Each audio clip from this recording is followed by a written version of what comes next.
प्रिय विद्यार्थियों, पिछले वीडियो में हम लोग प्रेजेंट इंडेफिनिट टेंस के अफर्मेटिव यानी पॉजिटिव तक पढ़ चुके थे। यदि आपने वो वीडियो नहीं देखा हो तो डिस्क्रिप्शन बॉक्स में जाकर देख लें, मैं उसका लिंक वहाँ पर दे दूँगा। तो चलिए शुरू करते हैं आज की अपनी ये क्लास।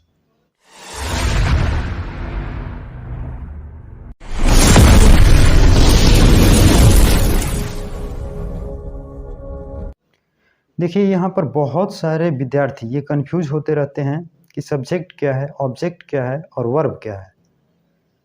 तो मैं आपको बता देना चाहता हूँ, सब्जेक्ट यानी SUBJECT, सब्जेक्ट मीन्स होता है कर्ता यानी कार्य को करने वाला।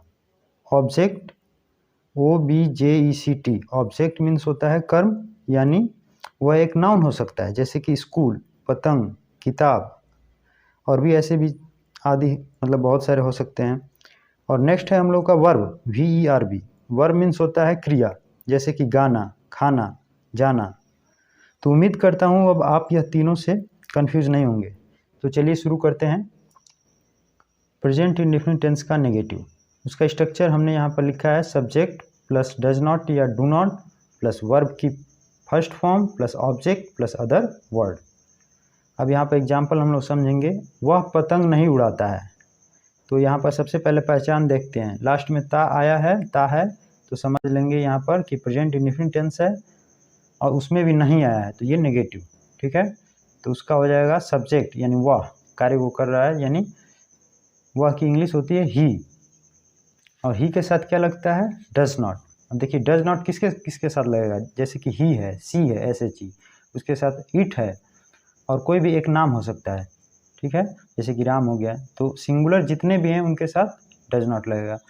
तो ही डज नॉट, उसके बाद वर्ब की फर्स्ट फॉर्म देखिए स्ट्रक्चर में है FLY, फ्लाई, फ्लाई मीन्स उड़ाना, ठीक है। और काइट, KIT, काइट, काइट यानी पतंग। तो he does not fly kite. Next है हम लोग का वे लोग गाना नहीं गाते हैं। तो देखिए यहाँ पर वे लोग की इंग्लिश हो जाएगी दे, THEY, और दे के साथ डू नॉट। अब देखिए डू नॉट किसके किसके साथ लगता है, तो यू हो गया, वी हो गया, फिर दे हो गया, और आई हो गया, ठीक है। और इसके साथ साथ प्लूरल जितने भी होंगे, ठीक है, जैसे कि दो नाम आ जाए राम एंड श्याम, तभी भी डू नॉट लगेगा। तो चलिए डू नॉट हो गया। उसके बाद वर्ब की फर्स्ट फॉर्म यानी गाना, तो गाने की अंग्रेजी सिंग, और ये जो गाना है मतलब ये कर्म है जो गीत होता है, तो SONG, सॉन्ग। तो चलिए यहाँ पर अब इंट्रोगेटिव नंबर 1 हम लोग समझेंगे। इंट्रोगेटिव नंबर 1 क्या है कि इंट्रोगेटिव नंबर 1 में उसका स्ट्रक्चर हमने लिखा है यहाँ पर डज नॉट या डज या do plus subject plus verb की first form plus object plus other word, question mark. अब इसका एग्जाम्पल समझते हैं। क्या मनोज खाना पकाता है? तो देखिए मनोज यहाँ पर सिंगुलर है, तो उसके लिए यहाँ पर डज लगेगा, ठीक है। तो डज मनोज, सब्जेक्ट हो गया मनोज, और वर्ब की फर्स्ट फॉर्म पकाना यहाँ पर क्रिया है, तो यहाँ पर क्या होगा, कुक, पकाने को इंग्लिश में कुक बोलते हैं, ठीक है। और खाना यहाँ पर ऑब्जेक्ट है, तो उसकी इंग्लिश हो जाएगी फूड, FOOD, ठीक है। अब नेक्स्ट वन इज हमारा इंट्रोगेटिव नंबर 2 है। तो इसका स्ट्रक्चर हमने लिखा है यहाँ पर क्वेश्चन वर्ड। देखिए आप लोग, क्वेश्चन वर्ड प्लस डज या do plus subject plus verb की first form plus object plus other word और क्वेश्चन मार्क। तो चलिए इसका एग्जाम्पल हम लोग समझते हैं। मैं रोज विद्यालय क्यों जाता हूँ? तो यहाँ पर क्वेश्चन वर्ड यानी क्यों आया है बीच में, प्रश्न सूचक शब्द, तो क्यों की इंग्लिश होती है वाई, WHY। अब देखिए मैं है तो उसके लिए यहाँ पर डू लगेगा, वाई डू, फिर सब्जेक्ट आई, और उसके बाद वर्ब की फर्स्ट फॉर्म जाना, तो हो जाएगा गो, GO। उसके बाद ऑब्जेक्ट विद्यालय है तो टू स्कूल, और अदर वर्ड जो है हम लोग का डेली, रोज का इंग्लिश डेली हो जाएगा, ठीक है। तो इसका देखिए 2 स्ट्रक्चर हमने लिखा है यहाँ पर इंट्रोगेटिव नेगेटिव का। तो सब्जेक्ट के बाद नॉट होता है, ठीक है, और यहाँ पर भी जब ये क्वेश्चन वर्ड वाला स्ट्रक्चर लगाएंगे तो इसमें भी सब्जेक्ट के बाद नॉट होगा। तो चलिए इसका एग्जाम्पल समझते हैं। क्या बबलू रोज नहीं नहाता है? तो यहाँ पर देखिए बबलू सिंगुलर है, तो उसके लिए हम लोग यहाँ पर क्या लगाएंगे, डज। उसके बाद नहीं आया था तो बबलू के बाद नॉट हो जाएगा, और नहाना का बात, BATH, ठीक है, और रोज की इंग्लिश डेली।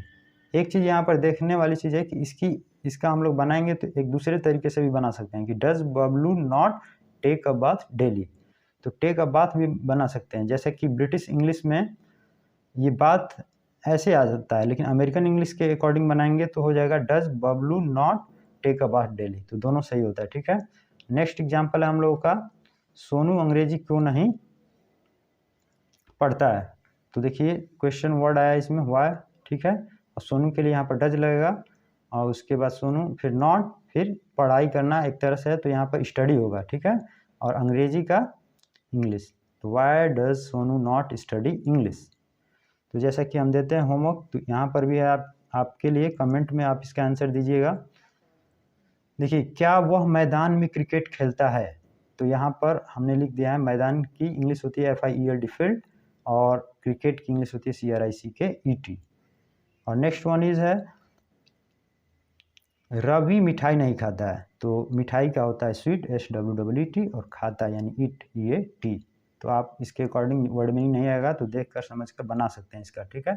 आप यहाँ कब आते हैं, तो यहाँ की इंग्लिश होती है HERE हियर, और कब का व्हेन WHEN। तो उम्मीद करता हूँ आपको ये अच्छी तरह से समझ में आ गया होगा। यदि एक बार में नहीं समझ में आया है तो 2 बार देखिए, 3 बार देखिए, ज़रूर आपको समझ में आ जाएगा। उम्मीद करता हूँ कि आपको बहुत अच्छे से ये समझ में आया होगा। धन्यवाद।